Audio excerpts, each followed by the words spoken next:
Hello everyone, my name is Remy. I come from the e-staker community, and I'm joined here today by Yorick, who's also from the e-staker community. And I'm also joined today by Ladislaus, which is a Cryptonomics enthusiast, and he's also into Ethereum. Hello guys, how you guys doing? Good. Hey guys, Great. Yeah, thanks for having me. Thanks for the invitation. It's our course. pleasure. Today we're going to talk about MEV, what it means for solo stakers, and like how you guys can even start trying MEV on your own node and maybe on Robston. We'll see how it goes with Yorick there. But first, the big question, which we have to address here, what is MEV? Maybe Yorick, you can tell us what MEV is. Sure. And before I get into what MEV is, maybe this is what MEV is. So we got this tweet today, massive MEV opportunity. And if I'm doing the math here really quickly, this is about 2,000 ETH paid out today in arbitrations alone. So that's what we're talking about. What is this? Who just got 2,000 ETH as a miner?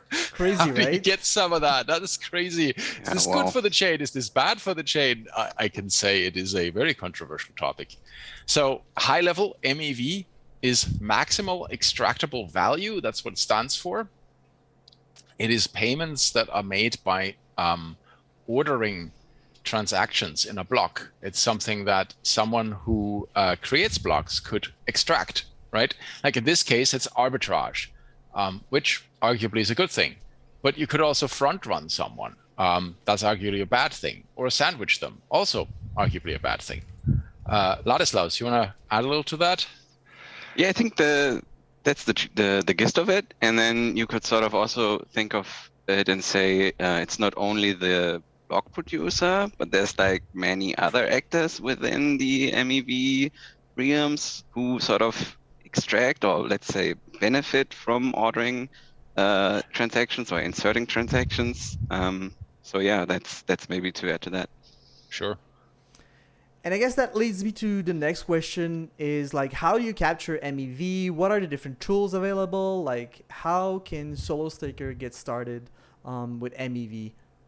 Right. So we're gonna talk about Flashbots MEVboost. Should we maybe briefly talk about what is Flashbots? Who are these people? Sure. Yeah, so from my observations, I would characterize Flashbots as some sort of a research collective, actually. So, and they are specialized in this topic, MEV and MEV extraction on many different levels. So they really try to tackle the negative externalities of MEV to the Ethereum blockchain.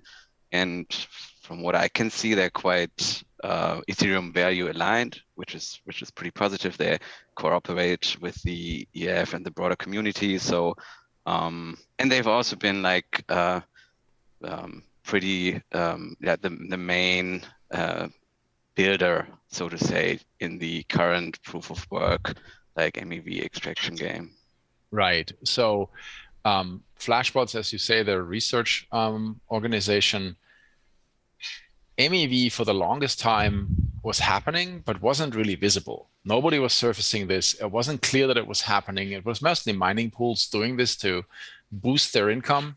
And people weren't really aware that was happening. And Flashbots kind of democratized it. And by doing that, also greatly reduced gas costs because now you don't have MEV bots battling anymore. It's been like 90% of MEV now on Ethereum happens through Flashbots. So we're looking at a diagram here, a system diagram of what this will look like post-merge is what we're talking about, right? Right now, the only way to extract MEV is you have to be a block builder or be close to a block builder, physically as well with latency in many cases, right? But you have to have a relationship. And what's the relation with the merge, just to make sure that everyone understands this correctly? Sure. So with merge, block building changes from miners to stakers, and so that includes people with their little NUC or Raspberry Pi at home and one single validator, and they too can now participate in this. They don't necessarily need to go through a pool. Like in proof of work, you literally, with a single GPU, you're not creating blocks on your own. It's impossible. You have to go through a pool, right? This is not the case in proof of stake. You can 100% build blocks on your own. You get one right now every 2 months on average, right? That'll go down as more validators join. It's just random. And when a block is built, it is absolutely possible to take advantage of this MEV. And that gets into, we don't want to go too deep into the woods here, right? Because it's easy to do. There's things you can Google, such as what is proposer builder separation. In a nutshell, say you are running a node today on the beacon chain, right? You got your consensus client, you got your execution client, like you say you have a Lighthouse or a Teku running, and you got like a Nethermind or a Besu or an Aragon running. You have these clients and they function perfectly happily well. You would now run a third client, a really lightweight, tiny one called MEVboost. All MEVboost is a little connection piece of software. It connects your consensus client, like your Teku or Lighthouse, to a relay. And the relay, in turn, and you see this here on the screen, I hope, gets blocks from a builder. The builder gets its blocks from searchers. Searchers are people who run, big machine learning AI rigs to figure out the best MEV strategies, and possibly private orders. They build a block, give it to the relay.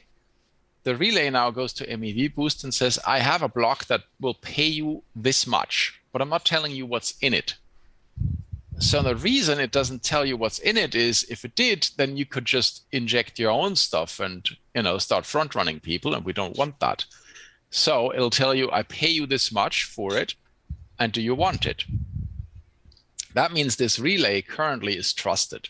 It's trusted by the staker here, the consensus client and validator, for creating a valid block. And it's trusted by these builders for fair routing, that it will fairly route this to everyone, right? There are ideas in the Flashbots GitHub, which is where we're at right now, as to how this trust relationship can be become less trusting, but that's going to take time. In the beginning, these relays are 100% trusted entities, have to be. Long story short, if I can just, say you have a proposal, your consensus client here gets a block from the execution client and one or more blocks from MEVboost, and then just chooses whatever pays best, and then that makes it to the chain. What did you want to say, Ladislaus? Yeah, that's pretty much what I alluded to earlier. So you can see that there's several more actors than just the block proposer, who's sort of the validator, who's in the last entity in the sort of process these guys flow. Here, yeah, exactly. So and then you have you're starting with builders, and sort of they are the ones who are sniping, so to say, for economic activity, for lucrative economic activity on chain, to sort of bundle transactions in a way that they benefit from it, and they send it to builders who are then even more specialized in order to have relationships with many builders, and then sort of create a block, craft a block, and then they bid for the block space. They sort of they buy the block space the validators offer them. And so there's a lot of, like Thorsten mentioned, a lot of trust involved, which sort of currently is solved with economic incentives. So we're still we could argue, well, in blockchains we love crypto economics, so we would love to solve as much as possible with math. But as you can see, for the moment, as we've seen the Ethereum network grow over the past years, with all this economic activity coming up, for now we just for the moment we try to economically incentivize different actors to mitigate the bad parts of MEV. Right. So the bad parts being things like we glossed over it earlier, right? So say I have a couple trades and I find that somebody's buying ETH at one price and it's being sold somewhere else at another price. This is a classic arbitration opportunity, and that's arguably a good thing. But the other thing I could do, which is blatantly illegal, by the way, in the traditional markets, but because we're not regulated, people do this anyway in crypto. The other thing I could do is if I see that you're, say, selling ETH, I could front run you, right? I could do my own transaction first, so your transaction price changes, and then I do a transaction after again. So I'm basically taking money away from you because I know that you're going to execute this trade. So I trade against you before you even execute the trade. That arguably is the bad part of MEV, right? This drives users away. Users will not want to transact in an environment where this is possible. And so I believe like there's a bunch of different solutions to this issue, but I just want to come back here to this diagram that you're still showing on your screen.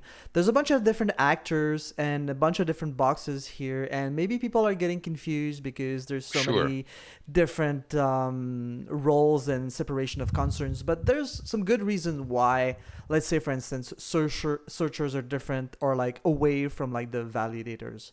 Right. So, yes, because this takes a ton of compute to do, right? You can't do this on a solo staking rig.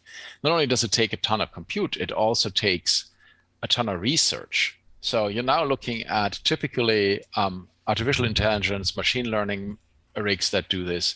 You're looking at potentially quants being employed, quants being high-powered mathematicians who work in the financial realm, who come up with strategies to find the best, value extraction here and then offer it to the guy at home with their Pi 4, right? The demarcation line is right here. I wish I knew how to do drawings in Google. I don't know how to mark up a site. I'm sorry. This bit here, this runs in your node, right? The consensus client and validator, the execution client, MEVboost, all this runs in somebody's node. And then all this stuff here, that's somewhere else. Those are largely centralized entities, not sure how many we will have, hopefully many, maybe a dozen plus, but these are largely centralized entities somewhere out there. Once this block makes it to the Ethereum network, validators will validate the block. So it still has to be a valid block for it to be accepted into the chain. That doesn't change. The consensus doesn't change. And yeah, so we talked a little more about those searchers, which are very specialized and need a lot of compute power. Maybe we could talk a little more about those builders and relay. What are these guys doing exactly? Yeah, so the first question you asked was actually great, but because the intuition would be like, why do we need builders anyway? So why can't they just send their bundles to, let's say, the relay directly, or let's say to the validator directly? And then you see, okay, a builder, especially as Thorsten alluded to, is also highly specialized. Like they have many relationships. They have a lot of relationships to many individual builders, and so they send them like tons of bundles, and sort of which are profitable for or supposed to be profitable for the searchers. And so this is the first argument for why our builders here is likely, well, it's some sort of a DOS protection. So for validators, that's likely the first thing. And then of course you need the builder or many builders ideally. They have their algorithms running too. Like they sort of, as they construct the block, they have an interest to also construct the most profitable, lucrative transaction ordering from all the bundles they get from the searchers. So that's probably what I'd add here. And what about the relay? What are these guys doing exactly, or why do we need them? Right. So the relay has a couple really important functions here. One is the relay makes sure that the block that the builder built is actually a valid block. So it's correctly formed, right? That's important. If I get an invalid block as the validator, I don't get rewarded. If I put an invalid block on chain, the chain will penalize me as if I had been offline, right? Because I didn't do my duty. I didn't give it a valid block. I missed that proposal. So that's towards the validator there. That's an important function. Towards the builders and searchers, a really important function is that the relay be up, right? It needs to be highly available at all times. Their stuff is time sensitive, right? Next, if there's multiple relays, which again we want, right? If they submit their build block to these relays, and some of these relays don't send the block to validators correctly, then the block might not make it into the chain. So then all that work that they just did to create the most profitable block, it gets thrown away, right? We're on to the next block. We need a new bundle. The old one is no longer true. New transactions have come in. This is no longer the most optimized strategy. Yeah. Right? And maybe one more important argument or point to add for the question, like, why is there a relay apart from what Thorsten has mentioned, is we have to mention that transactions between all those different parties we see here are sent in plain text. So that's coming back to like the trust assumptions here. So basically, a builder could steal MEV from a searcher because he sees like where's the profit, like he sees it in plain text, and then right. if the builder sends it to the validator, like today the miner and post merge the validator, I mean the validator could just unbundle sort of the super profitable block and then just redirect the MEV opportunity to himself. So it's important to understand that this is a sort of not an ideal. Yeah, it's checks and balances. And so this relay, like why is it here, is to sort of flip this trust assumption that a validator could always steal like and unbundle transactions from a builder, and sort of flip that and sort of make it this this blinded block as it's called, and sort of just sign something blindly in terms of the block header. And I don't want to be too technical here, but then getting the block later with all the transactions in it. Right. So there's a lot of trust there. Like all of these actors have to trust each other's on some levels. Yep. Is there anything we're missing in terms of like trust assumptions? Like what are the critical path or like the possible issues with one node not trusting another, or like trying to screw another? Right. So on the right-hand side here, right, they can start stealing MEV from each other, right? Like the builders could start stealing MEV from the searchers, and the relays even could start stealing MEV from the builders, as I understand this setup, right? So that's on the right side here. On the left-hand side, where we have the validator, they just really need to trust that the relay was truthful about two things. One, the block is indeed valid, otherwise I don't get paid at all. And two, the amount I will get paid for it. Because it will tell me that, right? But of course, that doesn't happen until the block actually gets on chain. Right. Right. And so, like, what happens, like, if a relay gives you an invalid block, for instance? If a relay gives me an invalid block, I put that to the chain. Then every other validator sees the block now, right? And at that point, while I just sign the block, and then actually the relay places it on chain, so I don't ever get to see the thing until it's signed, right? Once it's on chain, everybody can read the block. If it's not valid, it's seen as invalid, and then it's, Thorsten's validator put an invalid block on chain. Well, I guess that's an offline penalty, and we have an empty block on to the next slot. So just the regular protocol. Just a regular, normal protocol, you gave us an invalid block situation. Nothing terrible happens. It's just I get penalized instead of I get my block proposal plus MEV plus priority fees. None of that happens now. Yeah, and so I guess eventually, like if validators notice that their relays are not offering them valid blocks, they might want to choose different relays, right? So that's a Sure. choice. So that there, I'll flip it around to you, Remy. Leading questions. I've been told that ETH staker might do some relay vetting. Any truth to that?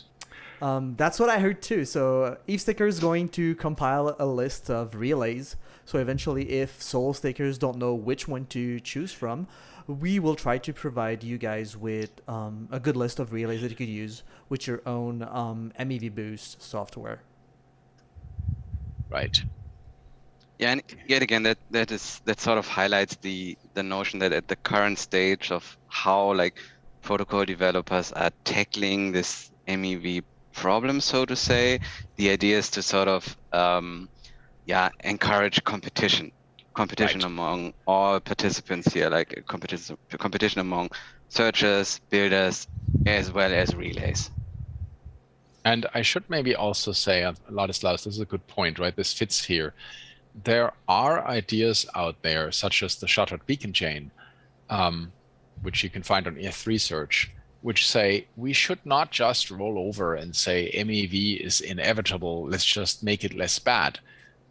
We can actually make MEV impossible if we have encrypted transactions that only get decrypted in the block after, right? Things of that nature. This is usually controversial. When you look at the ETH Research article for it, you can really see tempers flaring on both sides. On the side that says this need not be solved on protocol level, let decentralized exchanges handle it. And on the side that says this needs absolutely to be solved on protocol level because this will keep large actors from adopting Ethereum for their transactions if they're at risk of getting sniped. Good point. Right. So that's the outlook, right? So for the moment, let like open market forces and also users decide how to tackle it, and then like later on, as you mentioned earlier, there might be in protocol solutions like proposes builder separation in protocol, and then maybe on the very far end of the time scale, hopefully like moon math, like encryption, transaction encryption technology coming into play. So this is a nice deterrence sort of that we think about it in the greater Ethereum community. But for the moment, like the picture we're looking at here for quite some time is the like sort of best solution for the moment likely which we have. So there's still like a lot of research being done on all of this ecosystem and like all of this different structure that we can put in place to make it fair for everyone or interesting for everyone in terms of cryptonomics. And I don't know whether we've highlighted it enough, like the green rectangles here, that's pretty much like all it takes for solo stakers, for solo validators, right? So there's like if you're running a node at home and you're not even validating, you don't need to run MEVboost the software. Like you're totally fine. You follow the chain. You have a complete overview over the network, totally fine. And then even a staker, a solo staker or validator does not necessarily have to run MEVboost the software. It just there is an economics incentive on the table for the validator to run MEVboost and sort of like take into account also the maybe like the trust assumptions we've mentioned earlier, but there's an economic incentive. So and then even if like what Thorsten also mentioned earlier, even like if there is an invalid block, it's like it's not the end of the world. Like the execution engine, like your local consensus, local execution client, will always provide you with ordered transactions. Like it's like just as it has been like forever, right? You will always have your execution client, guess, nethermind, whatever, base to construct a block. And so, of course, you won't know that the block they got from MEVboost is invalid until you signed it and placed it on chain. Yeah. Right. Correct. So So exactly. let's say I'm a validator. I want to get started with MEV. I want to join this to be ready, or eventually after the merge, I want to take part in this. what's in it for me? What kind of reward am I looking at here? And I think we might be going back to the example that we saw initially. Well, that's a crazy example, right? Yeah. Let's just put that out here. 300 ETH, 700 ETH. I'm not sure that will ever happen again. Somebody got a nice payday there, for sure, right?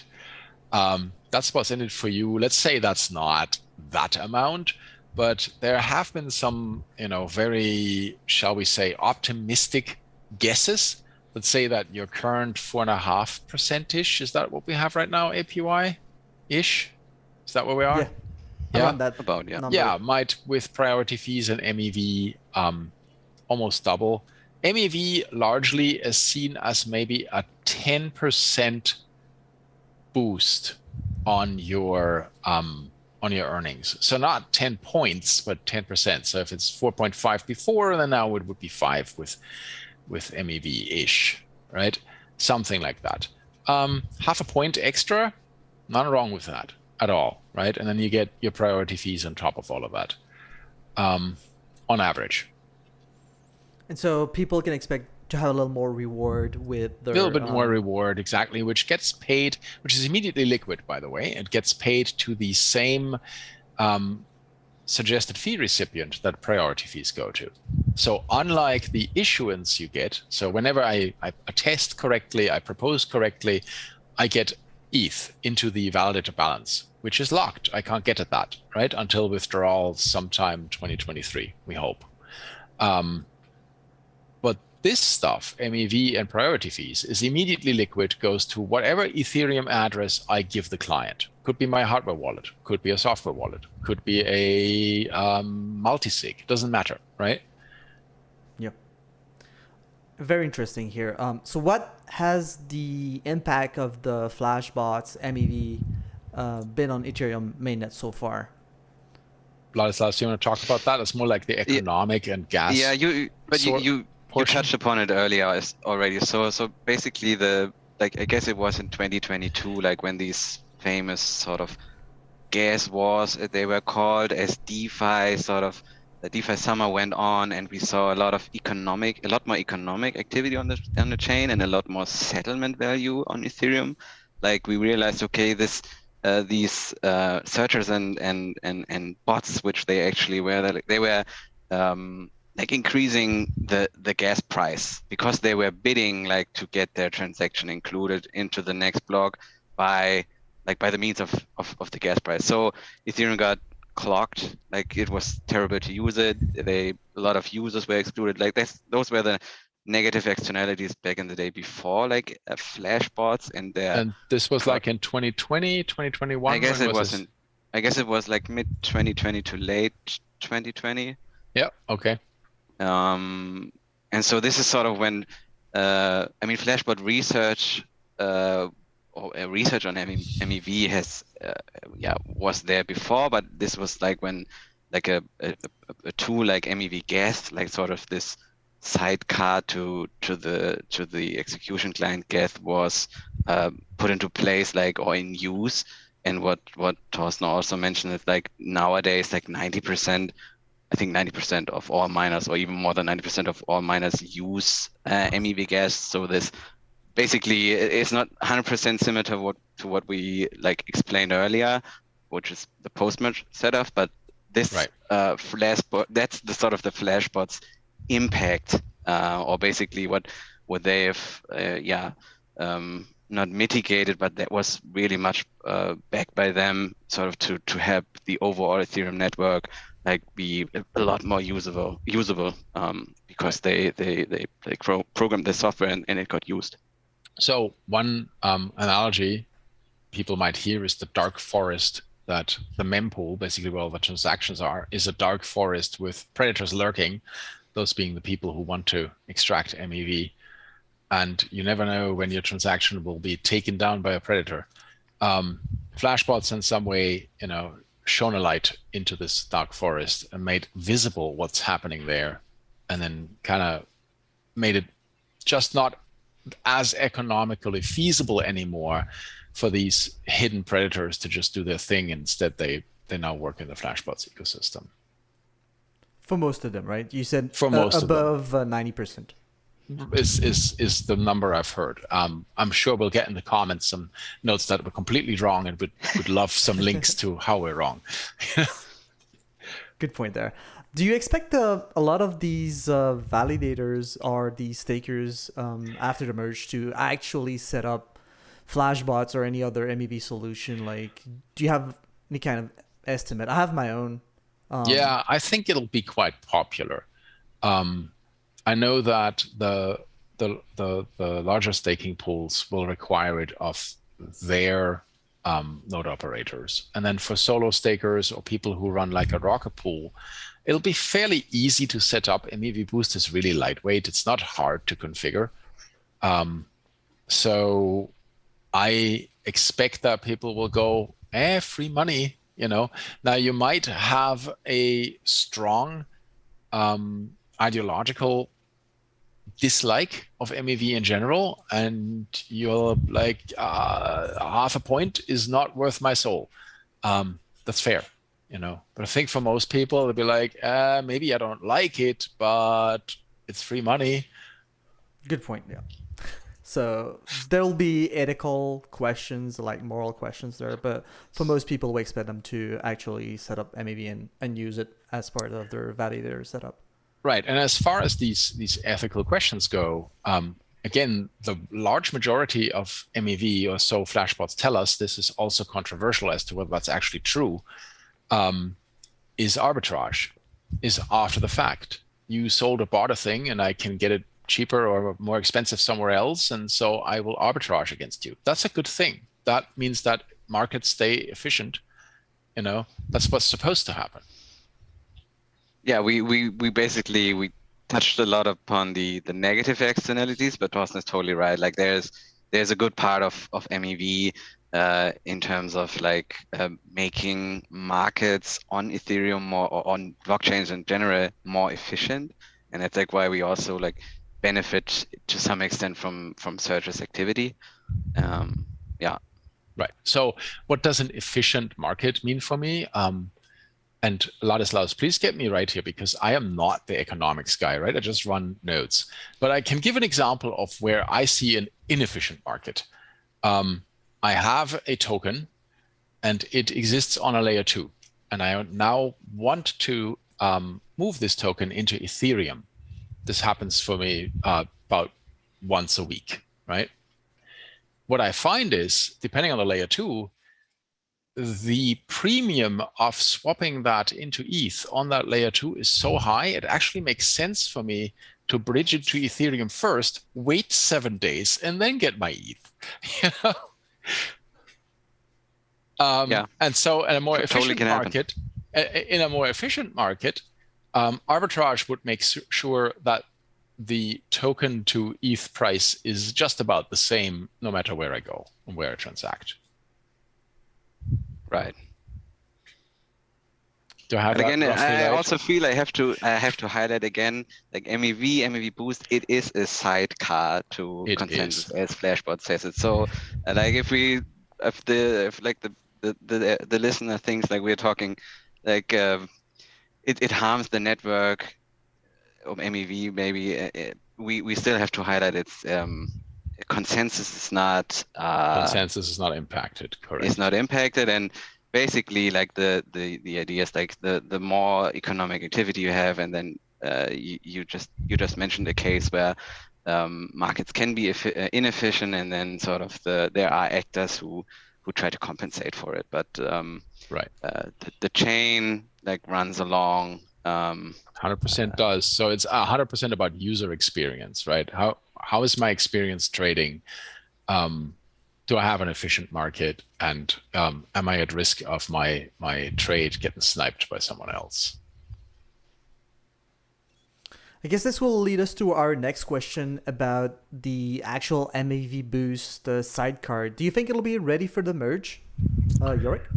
Oh boy, there was a big discussion about that at ACD just now, last Friday, and I think the consensus was it's not the end of the world if we merge without it. So I I'll reserve judgment. I'm really completely 50-50. I think the MEVboost itself is a simple piece of software and it's ready and it's working.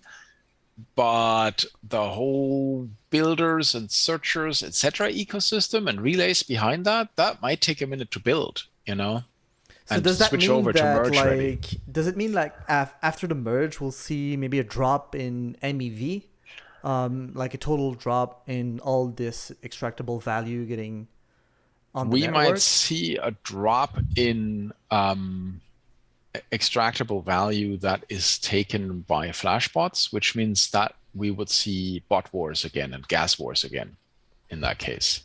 That makes sense, yeah. But actually, maybe to just add one little thing. So MEVboost, like the post-merge construction, enables like builders apart from Flashbots. So Flashbots is not only Right. the research collective, they are like in proof of work, like in your Ethereum mining world today, Flashbots is the main builder, so to say, which when we look at the diagram. And sort of with MEVboost, they basically have There they are. developed a tool which allows for more builders. So we expect, well, as far as I can tell, like we expect like as lucrative as MEV potentially is, as they open up the market with this tool, we see more parties come into play apart from Flashbots being builders, and sort of it's basic open markets condition which sort of Right. we have to keep in mind. So if I can revise my estimate, I think given that people like money, I'm gonna bet on MEVboost is ready. There's gonna be one relay and maybe one builder, Flashbots. And it might take a few months for this ecosystem to build out fully, but there will be something to use with merge. Hopefully there will be. Yes. All right. So as we see on this diagram right now, the MEVboost has to talk with the consensus client when you're running your own validator setup. So I guess whose client is going to be ready, or who has an implementation that we can start playing with? So you can play with Lodestar and Lighthouse right now. There's a third, and I forget which one it was. Teku. I think Teku is ready as well. So those three are ready. Nimbus and Prism not yet as of today, 6/13. That might look completely different 2 weeks from now. And when I say ready, I'm talking about ready to be tested. So for Lighthouse and Lodestar, for example, these are so-called PRs, pull requests on their GitHub. You have to literally compile the client from source to be even able to play with this.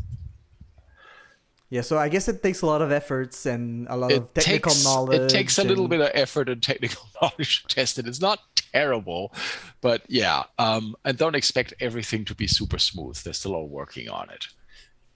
And then again, like if they are ready, like currently, let's say on the testnets like Kiln or Robston, like there's, as far as I can tell, there is no MEV to extract. Like, so if you run the software and they are ready, like you basically need economic activity on testnets. Like say on Kiln, there is not a lot, for example. And more on Robston, yeah. Wouldn't you be able to create like fake economic activities just to test it? If you have enough TX, likely. Yeah, sure. Yeah. Likely, yeah. So maybe that could be like an interesting like testing project for someone out there. For sure. Who would want to like create a bunch of transactions and have some kind of search algorithm to try to extract MEV and just test that the whole stack works on Robston, for instance. Yeah, if I have to break a lance, by the way, for the shouting stone near Stockholm. We were told during the merge call it's pronounced Roopston, and it's the shouting stone where people were shouting for the ferry. Yeah, that's where it is. The Roopston. Maybe we'll find that ferry, but yeah. Exactly. Yeah. So absolutely, if we have a Roopston whale listening, who wants to start creating lots of transactions that can be armed for test purposes, please do. Awesome. And in the meantime, the user will just realize like the locally created block will just be as the payload will be as beneficial as a block from MEV, so from MEVboost. So it's like it's testnet environment. And there's not a lot to see either. Before we go to demo, I wanted to briefly at least touch on how this interacts with pools without getting too deep into the weeds. I know Ladislaus is like, this gets too deep in the weeds, don't do it. We're gonna go there just for a second. So for places that are not permissioned like Rocket Pool, basically, because this gets paid to the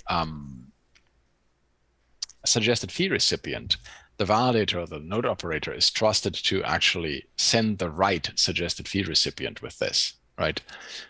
There are some incentives there, like slashing people's stake if they don't behave, that the pools can use, but largely this is a pool by pool thing to solve as to, one, are we running it and are we offering some of that gain to our stakers?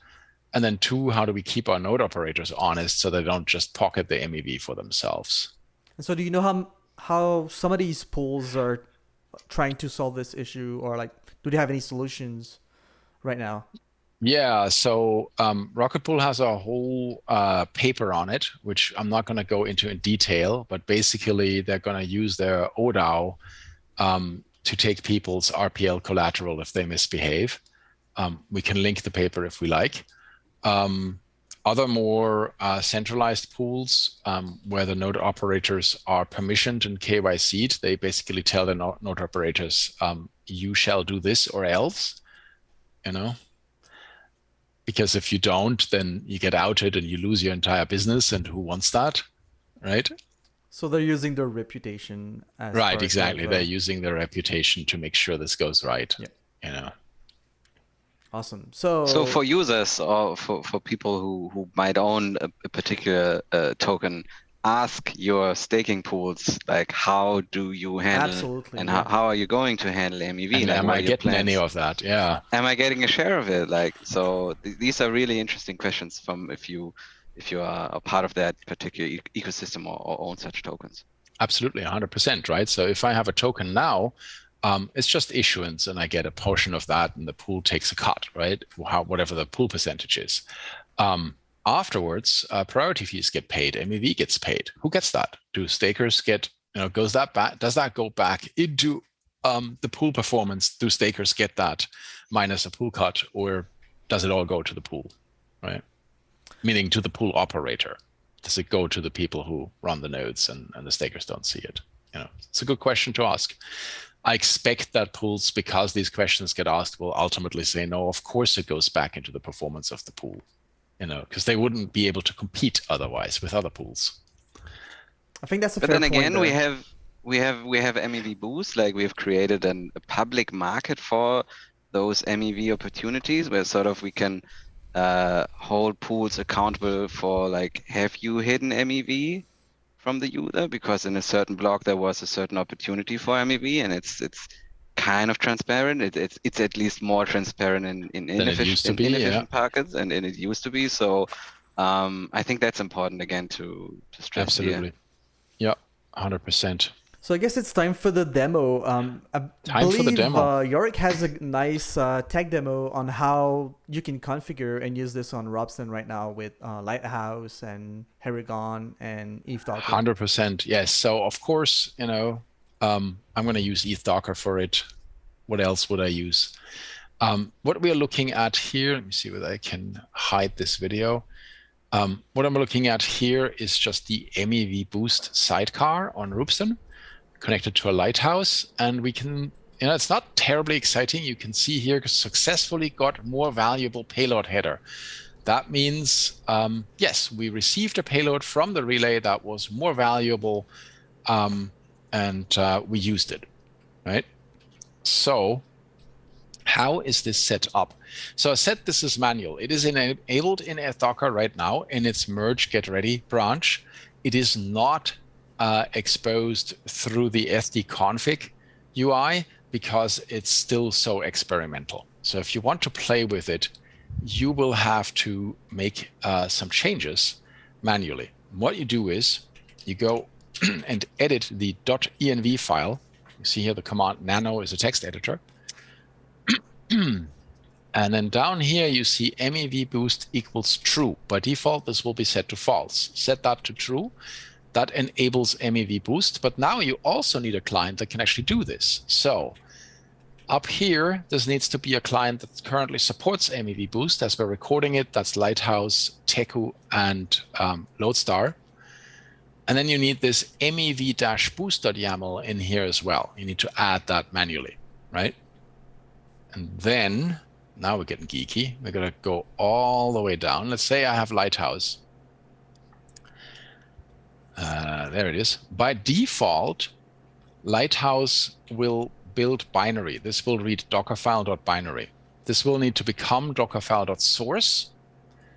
And then this thing up here tells us what are we actually building. Currently, this isn't even in a branch. This is in a pull request. So I'm saying my target is pull request 3134, right?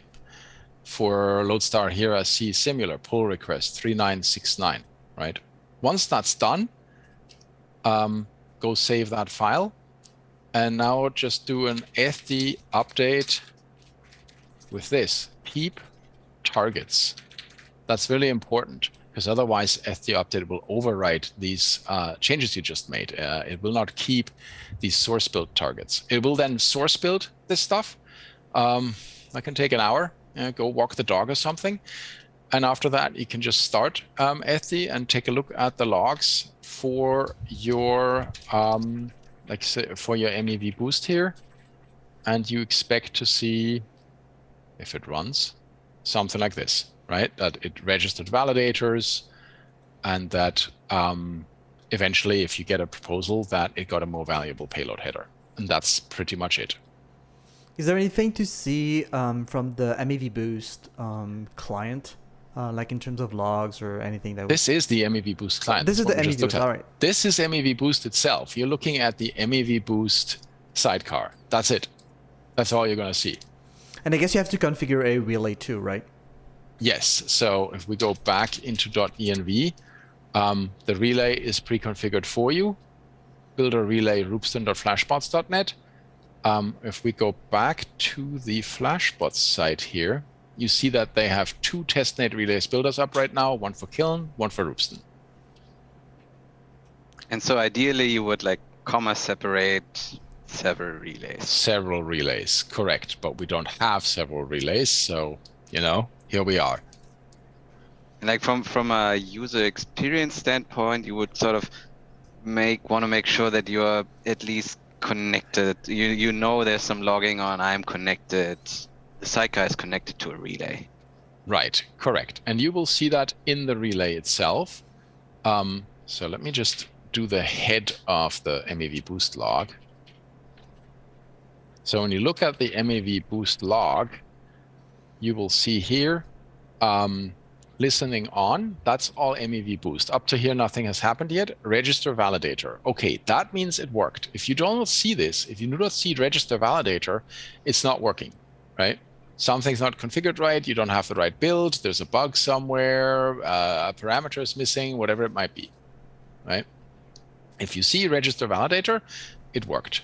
That's the validator client talking to the consensus layer client, talking to MEVboost and registering the validator with the relay to say, and so why do I need to do this? Because the relay needs to give me a block when it's my time to propose. So the relay needs to know who I am. What is my pub key? Otherwise, it can't give me a block. It won't know that it's my time to propose. Interesting. Is there anything else to show about this MEVboost sidecar? We can get incredibly geeky. I can just briefly show you what we're actually doing with the consensus client and the validator client.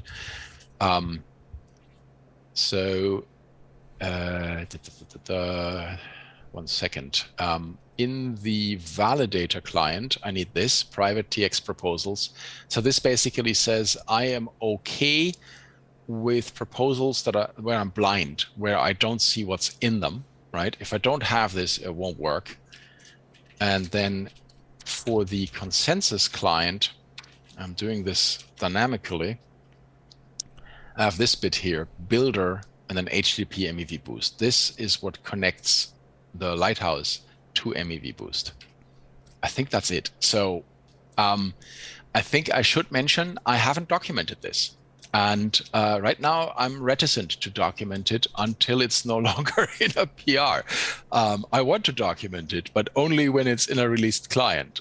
Right now, basically, this video is the only thing that tells you how to do it. And that's a good point. And we'll try to document how to do this with like different guides and different setup solution, because like Sommer's guide, exactly, yeah, and not everyone's going to be Coincashu using and so on. ETH Docker, even No, if they it's a will great not. solution. But we'll try to help you guys set this up on your own system. You'll just have to be patient with us. Like you just saw, there's a lot of rough edges and manual steps that you might need to take if you want to prepare for this. For now, I expect that as we get into Girly, this will be a lot more ready, right? It will be a lot easier to set up. The main guides like Sommer and Coincashu will be ready, and we'll have this documented. ETH Docker and things like Steerium will have it in there, normal config flow, and it'll be a lot easier. But for now, very manual. So I guess that's pretty much it. Is there anything else we missed on all this MEV talk here? Probably Crickets. not. For the moment, yeah. It's a huge topic, right? So you can go arbitrarily deep into a lot of aspects here, but yeah, we're still not only fairly early in the developments of MEVboost, but also in discovering like what is MEV and where is MEV going. I guess that's where we are. I think my That's a closing well way remark to- is thank you for giving us a full hour of your time if you're still watching this video at this If you're point. still with us and if you made it through, that's just great on you. You'll be more prepared. But thank you guys. Thank you for joining us here today on this nice MEV topic and this small tag demo at the end here. We hope you enjoy.